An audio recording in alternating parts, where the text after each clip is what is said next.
Hey guys, Ozzy here from Tech Bloom, and today we're going to take a look at the Nextbit Robin.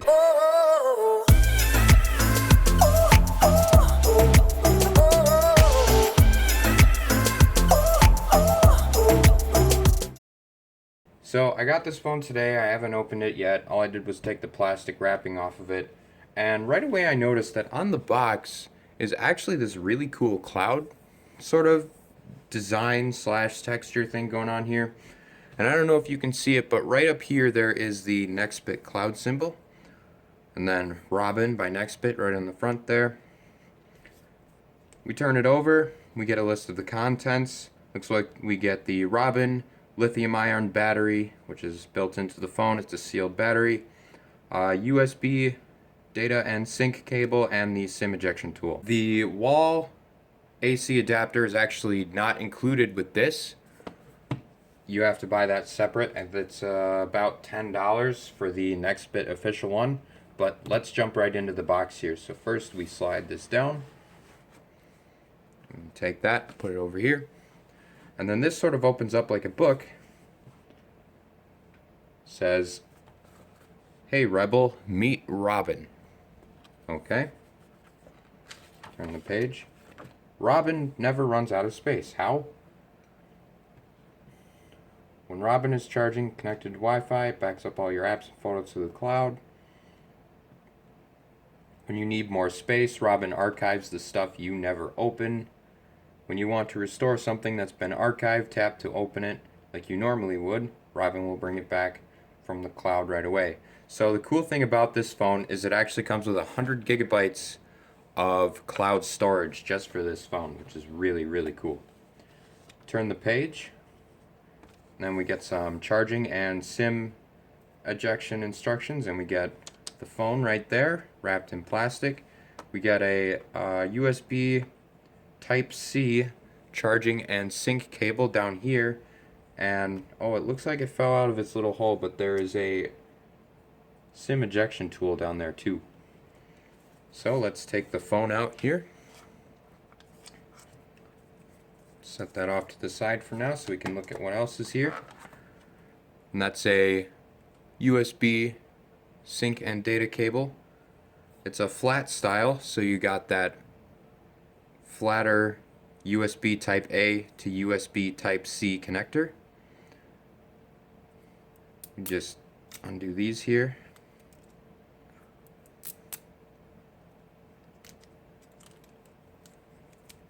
And that unravels just like that. Pretty decently long, flat cable as I said, so less likely to get tangled, so that's pretty good. Set that over here. And if we lift up this piece of plastic here, we get our Nexbit cloud shaped SIM ejection tool, which is a nice touch.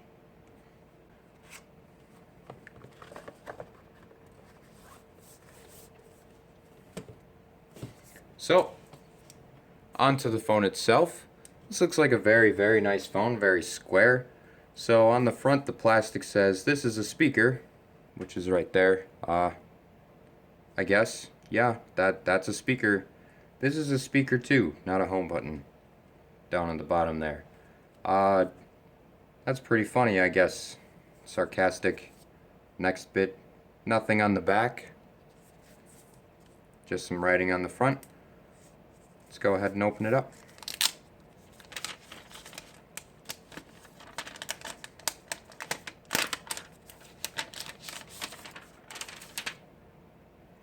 So right away it feels very nice in the hand. It's very plasticky, very soft touch. As you can see, I've got the mint color here with the white back and teal robin egg blue chin and forehead. So while we're at the back of the phone, let's just check it out. So we got the Nexbit logo up here with some LED indicators. Those flash when you're using the 100 gigabytes of cloud storage that it comes with. And we've got a Nexbit logo right down there. Up here we have a 13 megapixel front-facing camera and a dual-tone LED flash. Around the right side of the phone, we've got the sleep-wake button, which also doubles as the fingerprint sensor. and we have our SIM tray. Around the left side of the phone, we have volume up and down buttons that are colored like the chin and forehead of the phone. And besides that, there's nothing else on this side of the phone. On the bottom, we have our USB Type-C charging port and a USB charging indicator right down there. On the top, we have a microphone and a standard 3.5 millimeter headphone jack. And on the front of the phone, we have a 5.2 inch 1080p IPS LCD display and two front-facing stereo speakers, a 5 megapixel front-facing camera, and a proximity and light sensor right there. So let's go ahead and boot it up for the first time.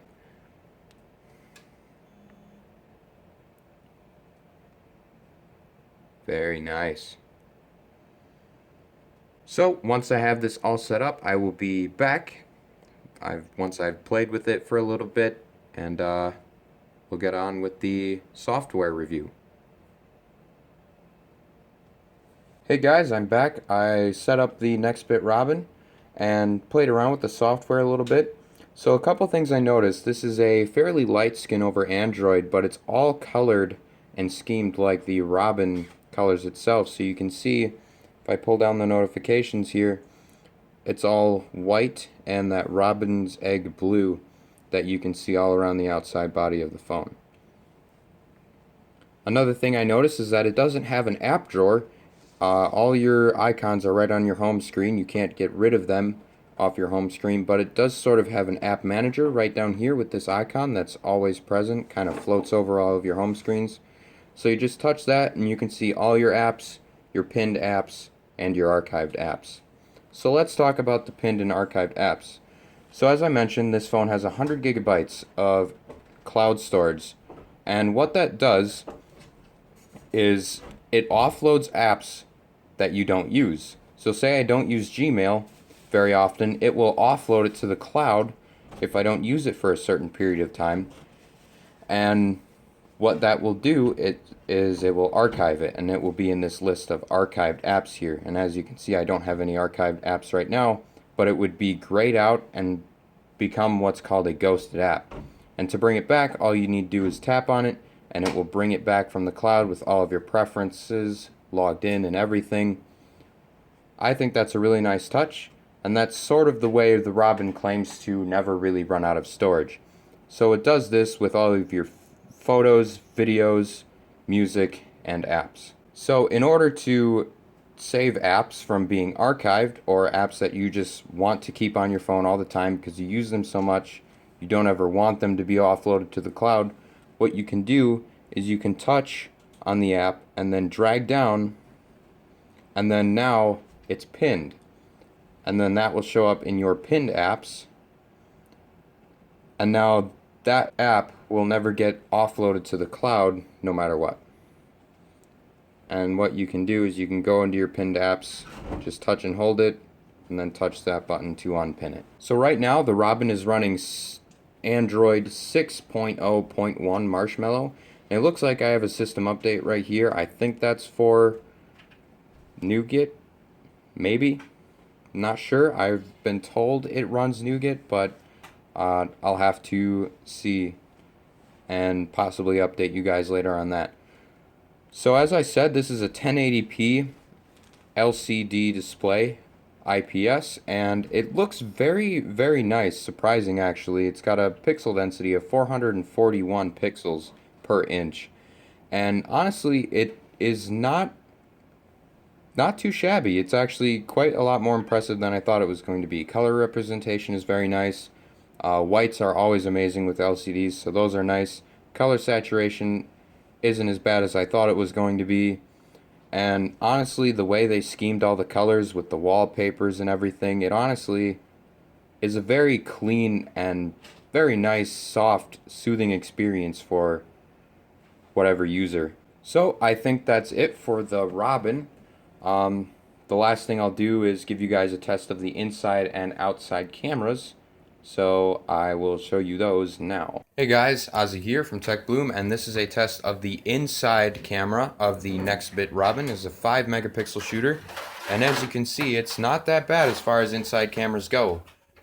It reacts to the lighting quite well. It doesn't really keep my face in focus if the background is a bit overexposed, but that's fine, that's to be expected. And overall, this is not a bad inside camera if you're into selfies and stuff like that. Hey guys, Ozzy here from Tech Bloom, and this is a test of the Nexbit Robin 13 megapixel rear facing camera.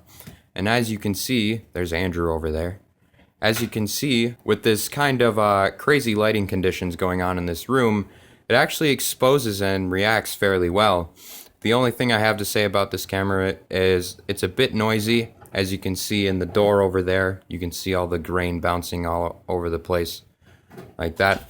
Dynamic range is pretty on par with 13 megapixel shooters. It could be better, but it's not bad. So as you can see, the Nexbit Robin is actually a fairly decent phone, quite a lot bigger. Kind of looks like something I'd want to eat, but it's quite a lot more impressive than I originally thought it was going to be. So that's it for now. I'll see you guys next time. More content coming your way. Let it go, make my body go.